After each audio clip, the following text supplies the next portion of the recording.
Uh, Today's class is one that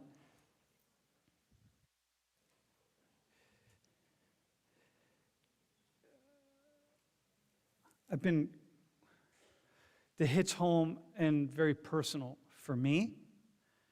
I'm calling it I Am a Refugee.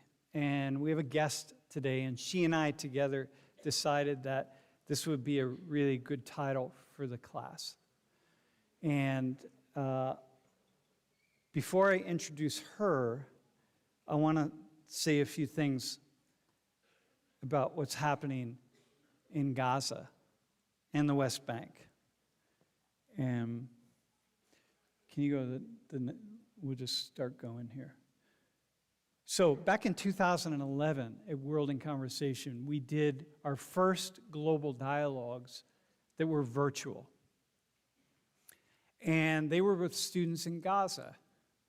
And the photo right here, the 4 students who were at Penn State over in Pond Lab, and the photo on the right are students in Gaza.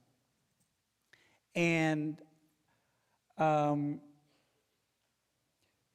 actually, the photo in the middle on the right are students in Gaza. And we were asked by an organization if we could start these conversations with these students. And we said, yeah, let's do it. And so they had the opportunity to speak with students here in Social 19. And this went on for a number of years. This program continued. Okay. Nidhi, why don't you, can I use this? Yeah. And then we became involved with this organization that was sponsored by the Qatar Foundation and the United Nations. And it was called Al Fahura.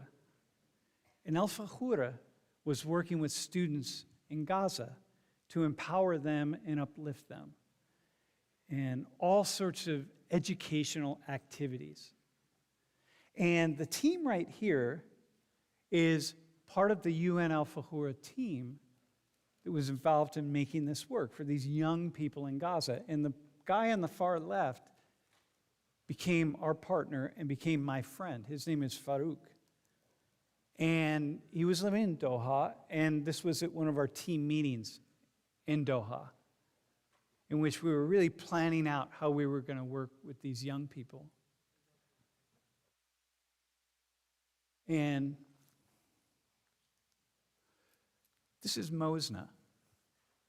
And Mosna worked with Farouk. And she became a friend. And she is a friend. And she's a really lovely, lovely human being. You know, one of the things about my life that I'm very lucky, I feel like I'm very lucky, is that I've had or taken the opportunity to travel in so many places and meet so many people.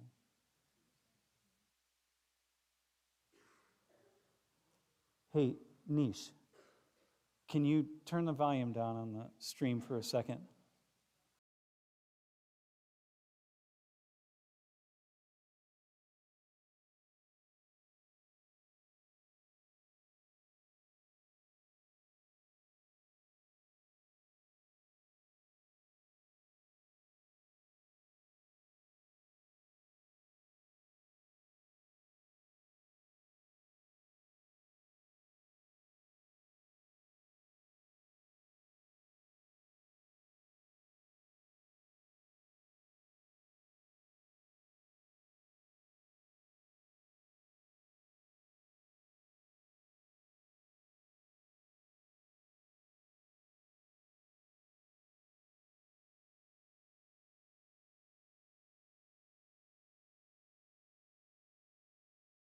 A few weeks ago, Lori got on Facebook, and you can go to the next slide. And this is what Melissa wrote. Do you want to read it? Who wants to read it? You're good? No, that's all right. Just deal with what you have. It's literally the end of a shocking day, with all the means of that word. I can't describe my condolences. For the first time, I encountered death in a state of shock and silence. 21 of my cousins and their families, the family of Al-Azayis, and 6 of their grandchildren and their relatives, all on the same day. Oh Allah the Almighty, engulf them in your mercy, honor them, and heal our hearts and help us get through that time. And write them from those who are alive. And No, that's good. So how many people? at 21. 21. 21, about 21 of her cousins Mm-hmm. and 6 of their grandchildren, so 27. 27.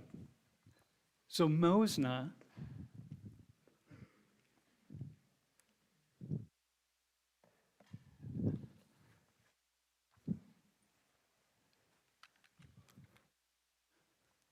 my friend, our friend, a friend of Social 19, lost 27 family members from a bomb in Gaza. Okay? So this war hits home.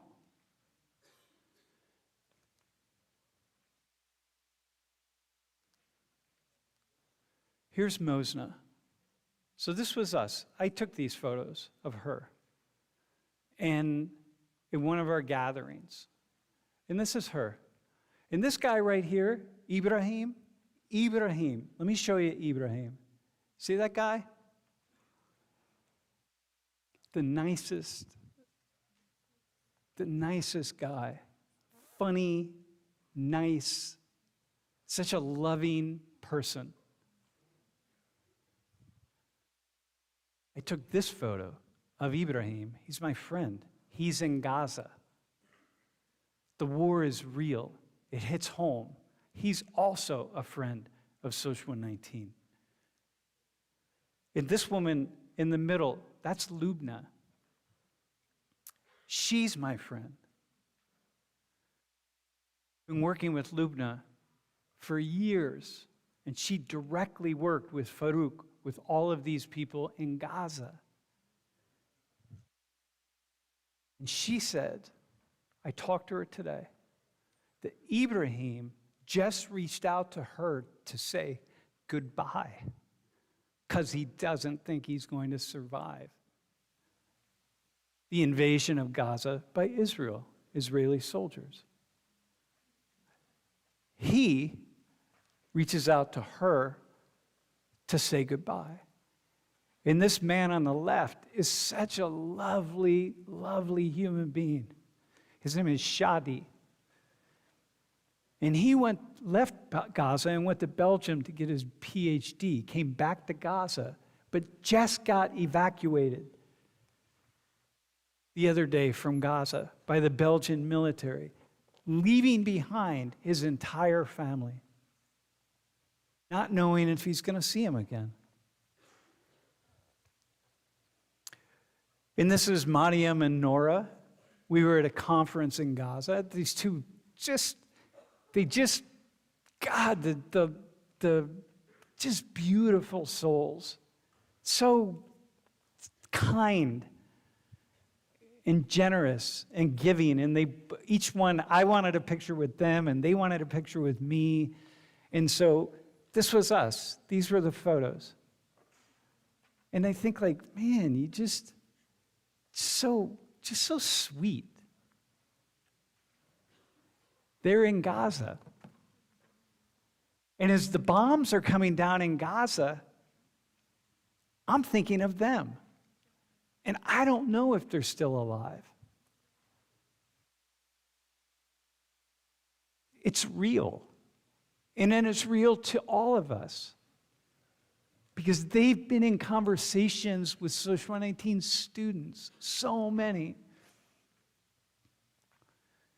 And here's another photo. This guy. Abdul Rahim, this guy. What an awesome, awesome person. And Abdullah, this is a guy who's never stopped smiling and never stopped laughing and never stopped being optimistic that peace could come to the world and that everything would be okay. He got married. He has a couple children. He worked with us. He was our coordinator on the ground for a long time. He was always engaging with Penn State students.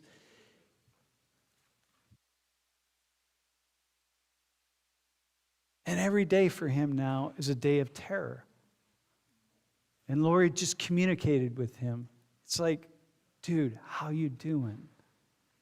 To even ask that question is crazy absurd. Al-Fahura, the organization that we worked with, that was run by Farouk and Lubna, that's their headquarters. That's where we used to have dialogues with Penn State. The Gaza students would go there to have dialogues with Social 19 students. That is it today.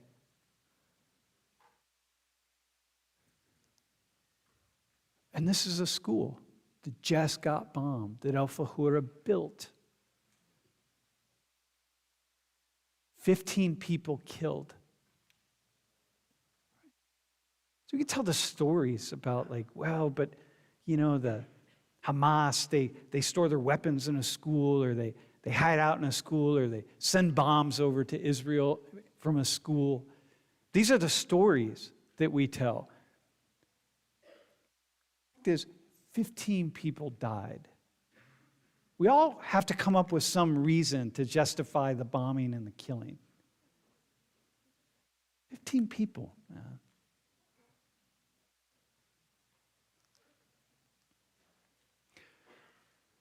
Here's a photo from today in Gaza. The bombing, the killing. It's like, now let me go in a different direction. This is Aleppo. It's not just Gaza. Here's Aleppo in Syria. Look at the damage. Can you even just holding that? Just imagine that where you lived. That's your neighborhood. It's like I can hardly hold it. Al-Hasaka. This is a city in Syria. Okay? This is the capital city of our guest today, who's going to be zooming in with us in a few minutes and who I'm going to introduce you to. And there it is when the Americans bombed it, going after ISIS, our bombs, to fight the terrorists in Syria, to take the battle somewhere. It's violence. It's real. So, this is our guest.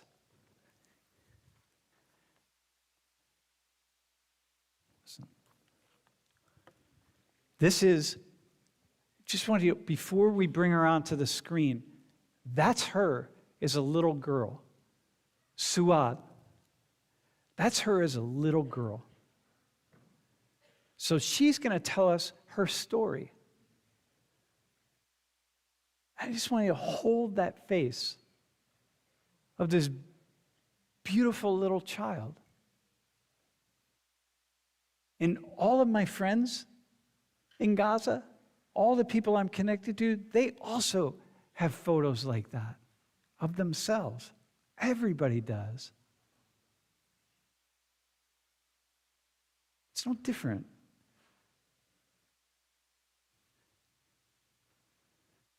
So, can you guys? So, can we bring? Yeah, let's bring Suad on.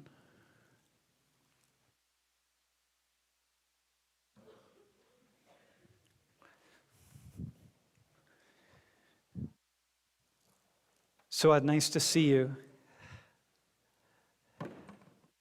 You can unmute. Hello, Sam. Nice to see you too. Yeah. Thanks for Can coming. you hear me? We can hear you. Awesome. Thank you for Perfect. having me. Hey, we have the photo of you up when you were, it looks like 3 years old. Yeah. It's really cute. Thank you. Hey, let's, so can you see, these are our 3 students here. Can you all introduce yourselves to Suad? Just push it up and the mic will go on. Yeah. Why don't you start, bro? Hello, how are you? My name is Salvatore. I'm a Social 119 student. I'm from New York City. Can you hear him okay? You got it? Yeah. Okay. Nice to meet you. Hi, I'm Ankita. I'm an astrophysics student. I'm in my second year. Nice to meet you. So you have Salvatore, Ankita? Salvatore Ankta, yeah. I'm trying to remember the names. Okay. Hi, I'm Trinity. Wait, what's your name? Trinity. Trinity. Trinity. Got that? Hello, Trinity. As in like the Holy Trinity. So here we are. I'm going to just come close. So you see. Okay. So, Suad, thank you for joining us today. And I'm really, really honored. And before we end the class, we want you to talk a little bit about your work in SOS 369 because we are recruiting facilitators. So you can help us with that. But these 3 lovely beings here have some questions. So who wants to start?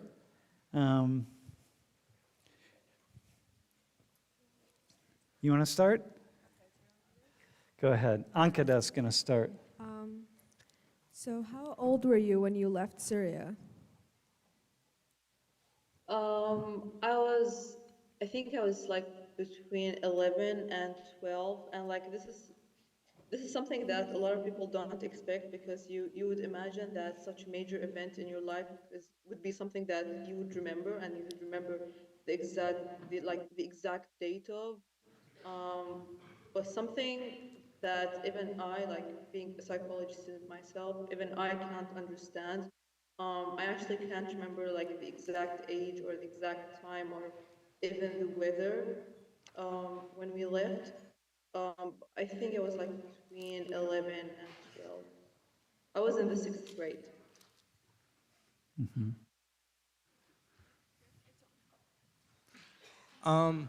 So I know you were pretty young. I know you're pretty young when you had left. Do you recall though, like taking anything like significant to you that had such meaning to you that you wanted to keep with you throughout where you were gonna head to? Or actually, before you answer that, how about just can you just maybe say something about what happened when you left? Like why'd you leave Syria? So the Syrian war was not actually my first war, but in the Syrian war, we heard that it was not ISIS yet. It was some wing of Al Qaeda, and it was coming close to our village. And it was like a few villages away. So everyone knew about that, and like people started leaving the village, of course. Luckily, we were very close to Iraq, and we have relatives there, so we left to Iraq. Um, when I left, I think it was not a very hard journey, like leaving Syria. But then again in Iraq in 2014, we were in Mosul in June, Hey, and but wait, we'll come back to that actually. We'll come back. Good. So now ask your question again. Did you bring anything meaningful with you when you left? yeah, it was my note. I had a note that all of my friends wrote letters or like things on it. It was the only thing that I took with me in this Syrian war and also in the Mosul war. This is why I brought up the Mosul war. Wait, so you left your home, your family left their home, and you basically left knowing, okay, you're probably never coming back. And you had, what, like a suitcase of things like for you? When we left Syria, we did not know that it's going to last that long. We were going to uh, we were going to Iraq for like 5 days to a week. So we only had almost our clothes and like some extra clothes that you might need when you sleep, for example, like when you go out. We thought that things would end, but obviously I've been here for like the last 11 years, so nothing ended.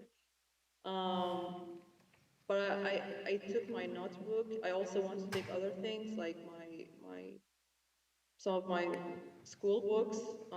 But my mom told me that you can just come and get them like later, and you'll always find them here. So I only had my notebook with me. Okay. So, so you left and never came back. So then, all the like you only brought one thing with you. So what happened when you guys had to eventually stay longer and you needed, you know, the things that you left behind? Like, how was it to start a new life from there? I, I feel like I feel like one of the things about starting a new life and about being a refugee is that it takes longer than you think to realize that you're not going back. For me personally, that took about 7 to 8 years. Um, because I'm a child, I don't know how it was for my parents, but I know that took me a very long time. We left to my grandparents' house, so like clothes and other things were covered. But then we left our grandparents' house and we to another city. We left to another city to the Hook in Kurdistan, and there we started like a whole new life um, from scratch, like literally. So wait, let me be clear here. So this is this thing about being a refugee. So let me just say something to my class, okay? Look, what you have to do is you have to imagine that you are home at your parents' house and you leave. You gotta go. You gotta pack quickly. And you don't know if you're coming back. You may come back, you may not come back, but you go and you're gone. And you don't know where you're going, right? And life is precarious, and there's war going on, right? I mean, the war is happening, Suad, the war is happening all around you, right? I mean, the war in Syria was taking off. I mean, Syria right now, there are 5.5 million Syrian refugees living outside of the borders of the state of Syria, the nation of Syria. 5.5 million people. And so you and your family, you're just a very tiny, tiny number of people represented in that. Huh. Do you have another question? At that age, did you understand what was going on, or do you remember how you felt knowing that you left and you might never go back? Um, I think that in Syria, kind of everyone understood politics, even like young people, because it was kind of a police state.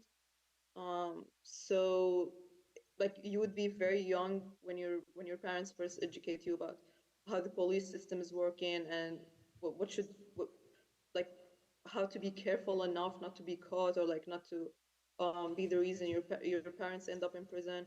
So I feel like a lot of people, like even young people, did realize what was going on, like even children. Um, but like the only thing that was hard for me to it was hard for me to process in my mind was leaving and never coming back. But the war itself, I feel like it was something that we saw a lot of on the TV that we just thought that it's going to be our reality maybe for a year or two and then it's going to end. Um, Judging we saw in like other Arab countries, but it did not end so.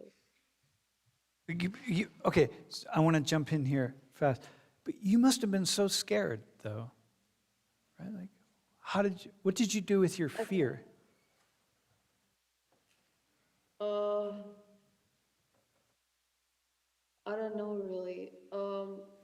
The leaving when we left from Syria to Iraq in the beginning, I would not describe it as fear because, again, like I thought that I'm leaving for only five. I don't know if my Uh-huh. parents thought that too, or if it's the story they told me. But I thought that we're leaving for 5 days to a week. Um, but then after that, I think it was like the waiting more than the fear. Um, like the feeling of waiting for something that might never happen that took over me.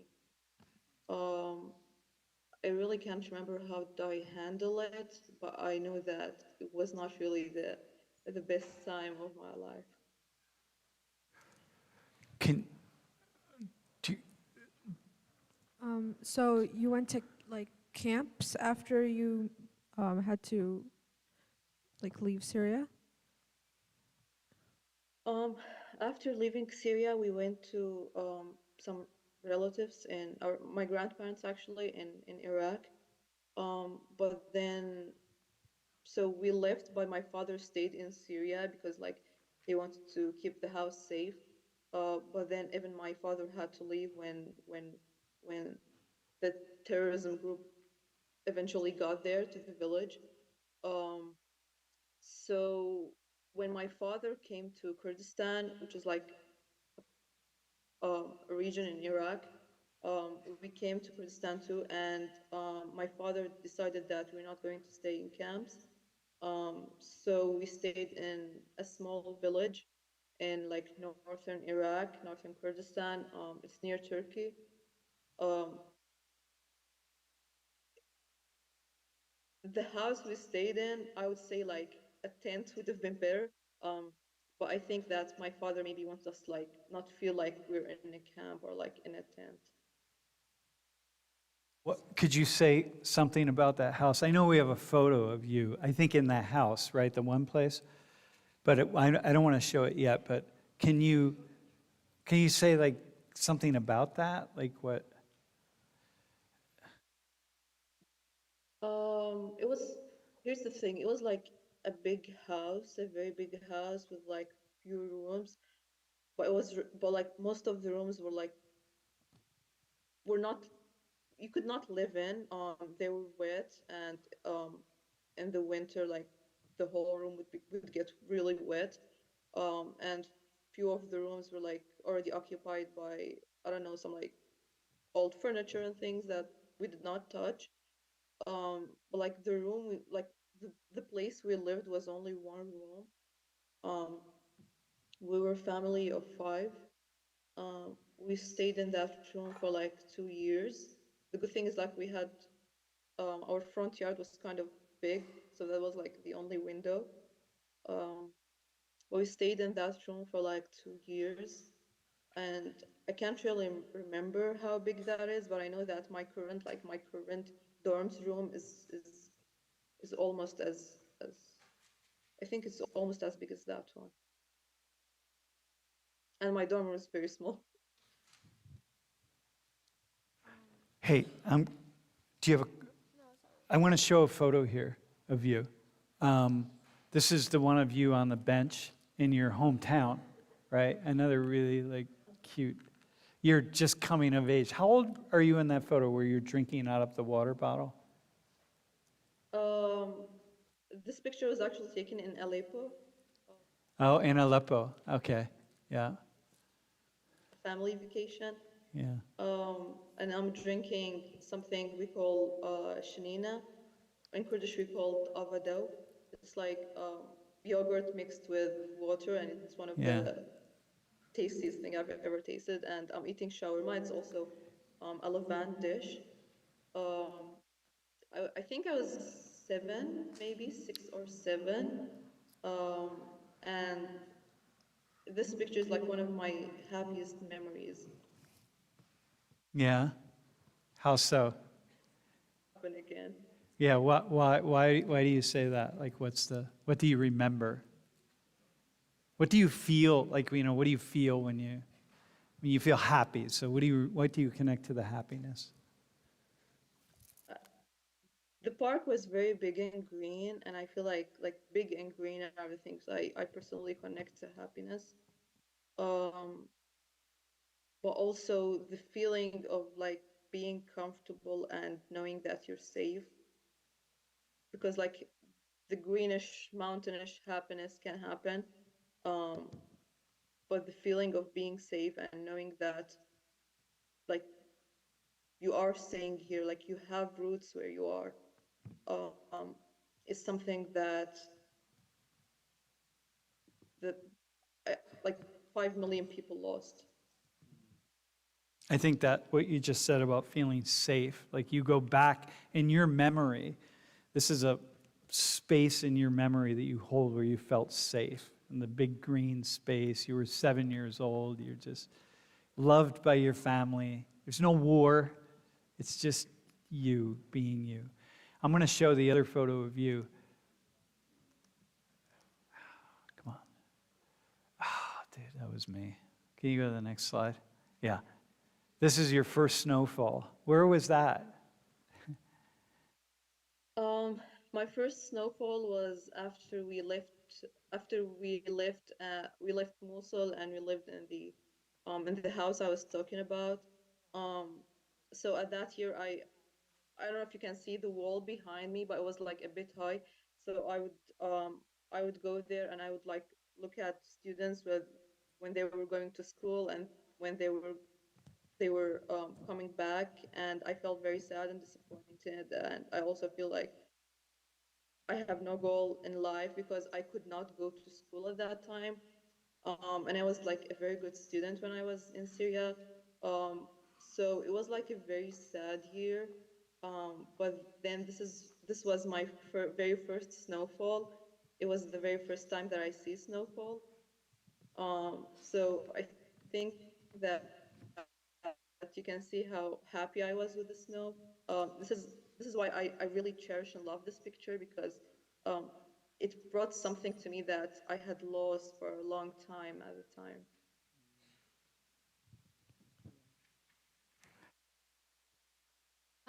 Where did you learn English? Oh, um, so when we left from Syria to Mosul, to like my grandparents' house, they had like a basement, and we would always play there because like it was cold in the summer and then hot in the winter, so it was very big space, so we really loved it.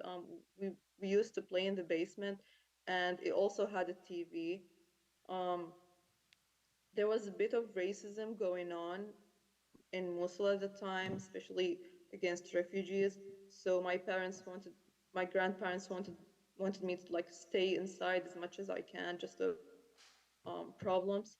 Um, so I stayed in the basement and like I kept watching TV, and my favorite show was NCIS. I don't know if any of you watched it, but I learned English through NCIS, and it's still my favorite show. Wait, so you learned English watching television. Yeah, American television, NCIS. Yeah. Yeah. You must be a savant for languages. Hey, I'm going to put this other photo up, the last one. So this is you with your brother. You said your brother had joined this is you holding the gun. This is your brother's gun. He joined the army, right? Yeah. 'Cause Um, yes, go ahead. this is my cousin. Ah. Um, he joined the army in Kurdistan fighting against ISIS. And if you can see, like also like the wall behind me, there was the room that we stayed in. And I don't know if you can also see that, but it's really wet, and you can tell how it is by the walls. Um, it's something I talked about in the facilitating class with Laurie, that children who grew up in like war areas or like places where there are constant wars and conflict, it's just very hard to make them understand, to make us understand that like warring guns are bad things, because this is something that this is the one thing that they grew up learning. Um, I feel like holding the gun in that picture, I thought that I am doing something, I am achieving something. Um, of course, that changed now that I grew older, and now that I just try to change and try to understand the world, um, and why is war happening. But it's something that I say that you cannot fully blame a child who grew up in a war area for liking war, for being. It's like you cannot blame, for example, you cannot fully not blame, but like you cannot fully blame a child of alcoholic parents, like be alcoholic someday in the future. You can't fully blame them. You know that there was a reason, and and this is this is why I'm studying psychology. I believe that a lot of terrorism groups are like cults. So instead of blaming, instead of killing the people who joined them, maybe we can deprogram them, um, and like try to make them better people. If they were children of war, a lot of them did not have any other choices. A lot of them joined as children. Um, I've heard a lot of people who joined when they were as young as 13 or 14. So you can't just blame a child for being a warrior because this is how they grew up. Instead, we can try to do some therapy, some deprogramming. We need more of that in in in post-conflict areas. So let me say, so I'm seeing kind of that look on your face in this photo, and I'm looking. Is that your little cousin next to you in the photo? That's my younger sister. Your younger sister, yeah. And she's just like how you were in that other photo, and she's so innocent and like the gun. But listen, but what you're saying in a way is just kind of like in the United States. You know, we are very much a gun culture. And, you know, people use guns here to hunt and to shoot at targets and so on. And also, just for whatever reason, protection, and we like guns, and people like semi-automatic guns like this, and and it's just a culture that somehow it's okay and it's cool, right? And people think it's cool. And what you're saying is, well, yeah, but back then, you know, you growing up in this war thought it was cool because it just was all you knew. But we are the same way. Why is it cool? Like, if you people who are in war generally don't think it's cool to be killing people with guns because you know the consequences of that. In your life as a child of war, you know, you can speak to that. And in fact, that's what you're doing here. It's just saying that these are the implications of that. So, and I think when I started class today and talking about Gaza, you know, a lot of our students, people in this room, are not thinking about that. They don't really know. They don't understand. It's in a faraway land. It's just bombs going off and people killing each other. But it's not people killing each other. It's people killing and other people dying. And some of us are connected to that violence in very painful and difficult ways. And anybody who's connected to it wants that violence to stop. Yeah, it's in that kind of way. Do you have another question, one of you? Well, I was just gonna ask. So, obviously, you know, moving around and stuff like that, it must have not felt like home even after 8 years of living in another country. So, at what point did you feel like? Was there any point in your life that you felt like, okay, I've completely recovered from the effects, or I'm able to at least move on from this and not feel like I have to constantly move around, or, you know, I have like a permanent space to call home? Um, I feel like I have never, even like when I was in Syria, even though it felt very safe and like stable, but it was still very hard for me to call it home, because um, the majority in Syria are like from the Arab nationality, and I am from the Kurd nationality, um, and it was the kind of the government's job to make us feel very uncomfortable being there. So even like I am Kurdish, but my first language was Arabic, because like the education system is in Arabic, everything is in Arabic, and it's like the language you need to learn. Um, so I would not say that even Syria felt like home to me personally, at least. And then coming here, it also did not feel like home. Like home, going to Mosul did not feel like home.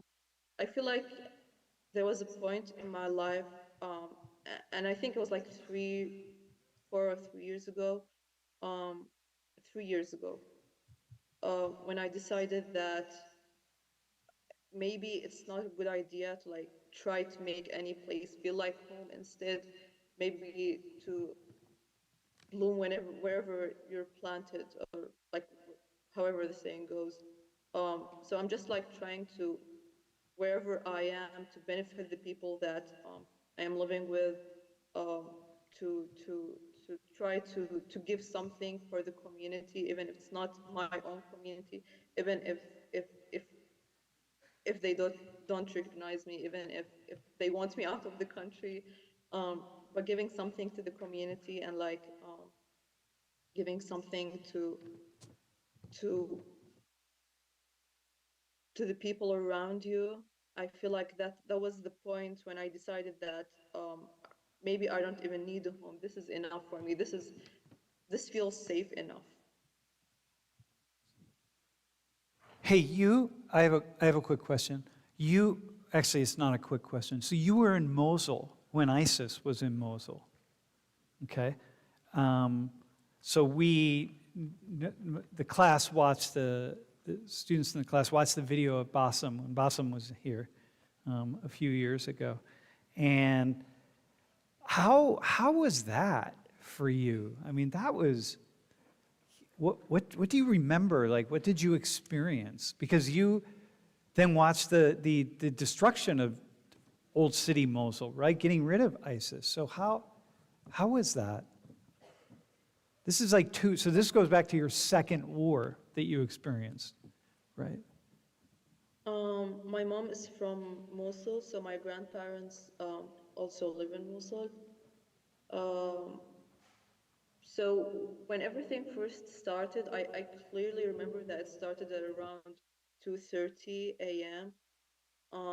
And if you have lived in Mosul at that time, it was, I would not say normal, but it was something that would happen.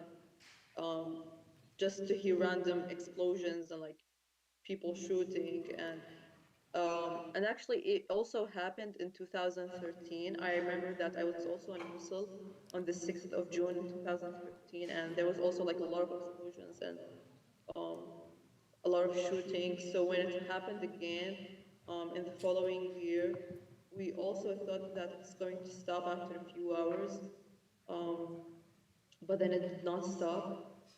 I think we left on like the second.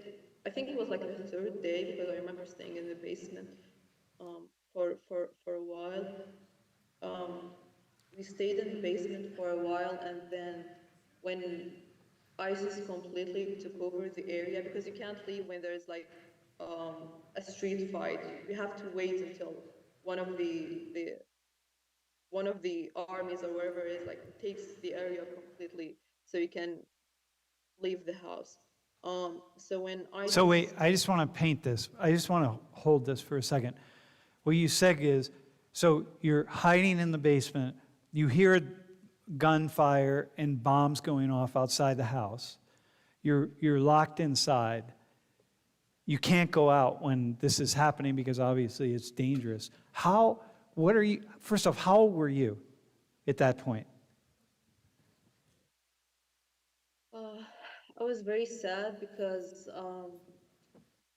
this is very funny. I was very sad because I also I had an MP4 at that time, and I also broke my MP4 at that time, and I was like, okay, now there's a battle outside, and I can't even listen to music. So this sounds very funny, but like this was the saddest thing that happened to me at the time. Um, Well, you can't listen to your music because of the gunfire, right? Yeah. Okay, go ahead. Yeah. um, I mean, I just want to hold that for a second, right? Like, these things, what happens in war, Suad, what happens in war is that it's the mundane things about war that stand out because you're living your life every day. The fighting is happening all around, but you, the citizens, the people are living your life day in and day out. And you're saying, I'm this young woman who's I'm just trying to listen to my music, and people are killing each other outside of my house. Yeah. Okay. I feel like listening to something at a time was a way to avoid it. Um, but my MP4 did not work. Um, I think I was like writing. I think I still have the notebook that I was writing on in my house, and like writing on the notebook. Whenever I heard an explosion or like something very loud, I would write it. So I don't know what I was thinking at the time, but I was writing everything that was like happening outside, maybe just to like get an image of what's happening and like thinking about it, or like I don't know what was going on in my mind, but I think that that was my kind of my coping mechanism to just like instead of like freaking out when I hear um a bomb or like something, I would just write it down in my notebook and like count them. Do you remember what you wrote down? Just that you heard it, or did you say some things about what you were feeling? Um, I did not say things about what I was feeling, um, but I wrote down whenever like something was happening, and then because it was our family, and then my grandparents, my uncles, my aunts. So I was also writing what everyone else was doing at the moment. Mm, I remember like writing that my aunt was praying. My uncle, my two little sisters were fighting. I just remember writing details about what people are actually doing because if something would have happened to us, I know that I did not think of that at the time, but I now I feel like that was the reason kind of. Um, if something would have happened to us, we would be numbers. But if I if I wrote our lives and the things we are doing, we would be lives, people doing things. if you wrote it down, like you would, and you'd be remembered, right? Like somebody, it would, like, right? Was that part of it in a way? Like you'd be remembered. I don't know. I guess maybe that's, At least remembered by the notebook. yeah, But it, it felt like humanizing us again instead of numbering us. If yeah. this makes any sense. No. It makes sense. Humanizing you. Yeah. Yeah, you have to do something to feel human, right? To feel. Yeah. I think about that right now. I think about all that's happening. And I think about, it's not just people in Gaza. I think about the Israeli soldiers that they can't just say, no, I'm not going in there. And they're right now in the middle of this. And many of them are saying, what the hell am I doing here? Like, why is this happening? They didn't call it. They didn't ask for it, and the people in Gaza aren't asking for it, and you didn't ask for it. You didn't ask for any of it. So how did you,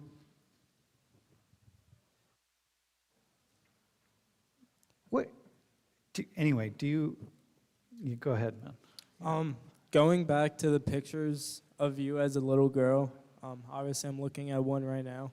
Obviously you're very young, very innocent, very smiley, very bubbly. Do you think you're similar to that little girl, or what you experienced throughout your years of war and violence? Is that little girl still alive today, or have you transformed into a whole new person? Oh, that's a cool question. Do you understand the Yeah. question? Yeah, yeah, okay. I feel like I stopped being that girl exactly, like when it hit me that I'm a refugee now. Um, but then in the latest years, and it was like very sad years, the years when I stopped being that girl. But then in the latest year, I have been trying to do things, like to do things for the children of war, for the other refugees here in Kurdistan, or for other people in general. And I I feel like I am that little girl again. I feel very happy.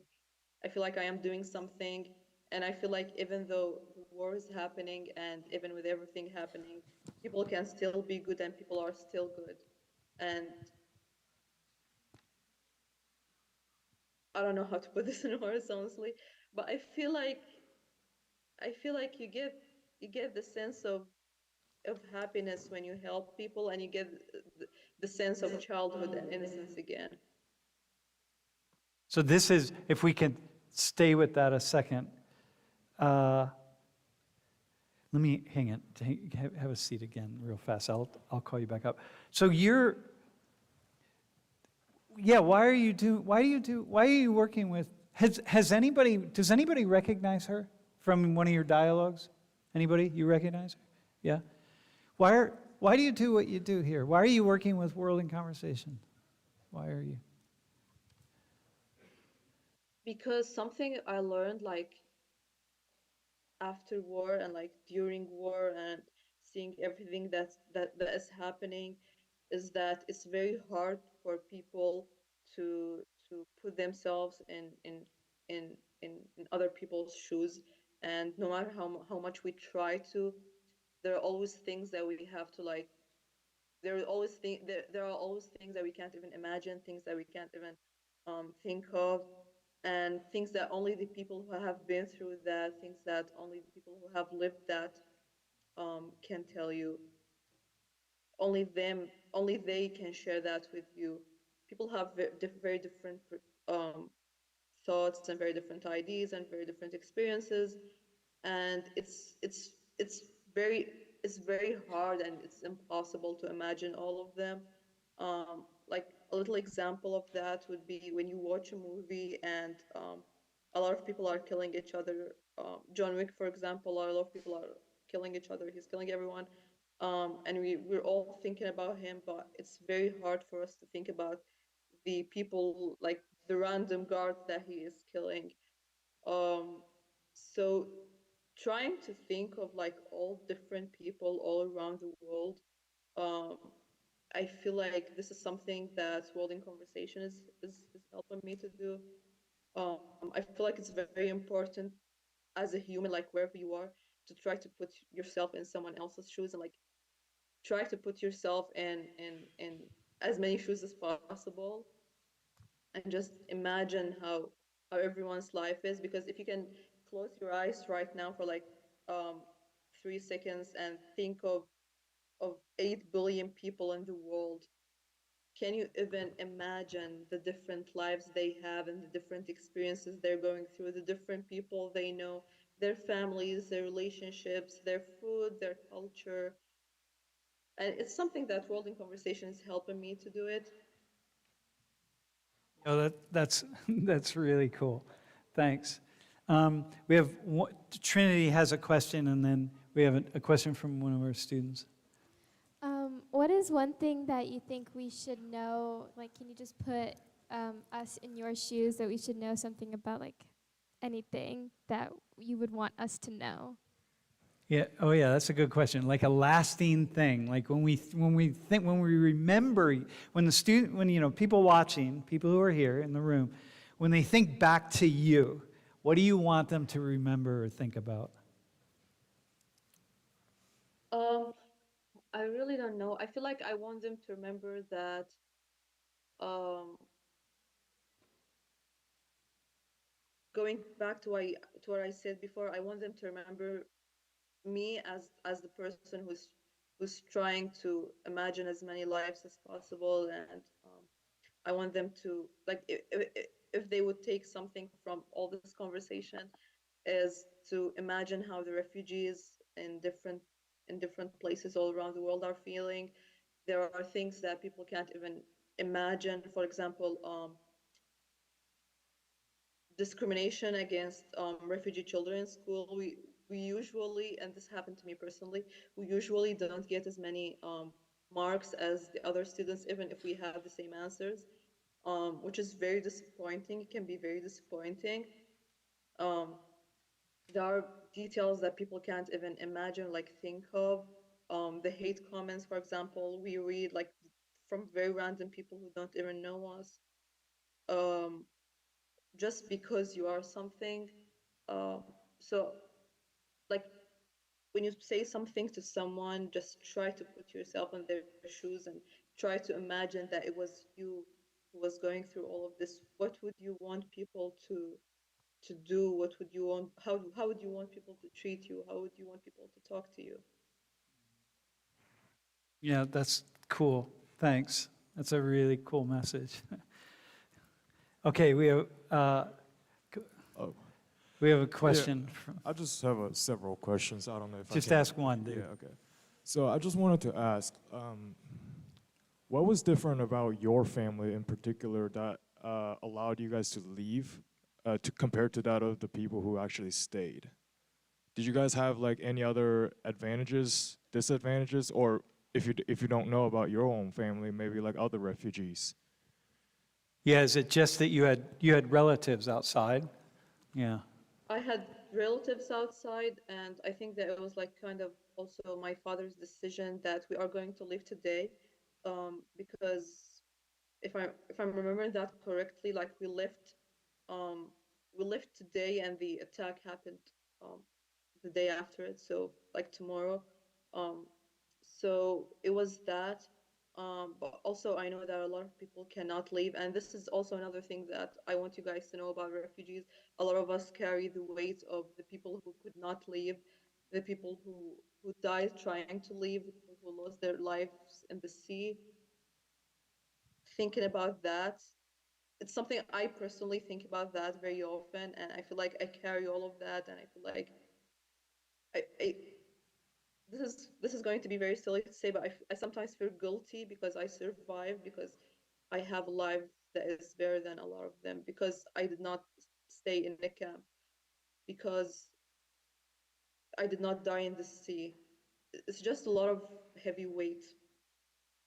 So that, I think what you just said there is really intense, right? Like just the weight of that, right? That you, in a way, because you had somebody outside, your grandparents, where you could go, that was some kind of a privilege for you. Yeah. Um, Final, bro, you have one more quick question? Go ahead. So I just also, it's a final question and it might be a bit personal, but how was it like seeing your family restart from the bottom up? Mm. Yeah, like your family had to start from nothing, right? Like how? I feel like, um, for example, for my little sisters, they don't remember much about our life in Syria, but I know that for my both of my parents, it was very hard. Um, I always think of like how great they were, that they did not even that they tried their best to make us not see how hard it was for them. Um, a lot of things changed, because like starting from nothing in a day is not the easiest thing that you can think of. We had a house, we had a big family, we had a lot of trees. Like even seeing my father now planting trees in our new home, we moved into a new home a few years ago. So even seeing my father planting trees in the new home, like starting from the scratch. Well, in our old house in Syria, we had a lot of trees um, that gave us a lot of fruits, but even seeing that small detail, my father planting new trees, um, is also seeing him starting from the scratch, and like you can just take that and put it on the scale of like life. Hey, Suad, thank you for just thanks for coming. Thanks for sharing your experience. Thanks for sharing you, and thanks for being involved in World in Conversation. I mean, I think that you're a great pitch for what we're doing. So, thanks, man. Yeah. Thank you for having me, Sam. Thank you. Thank you, everyone.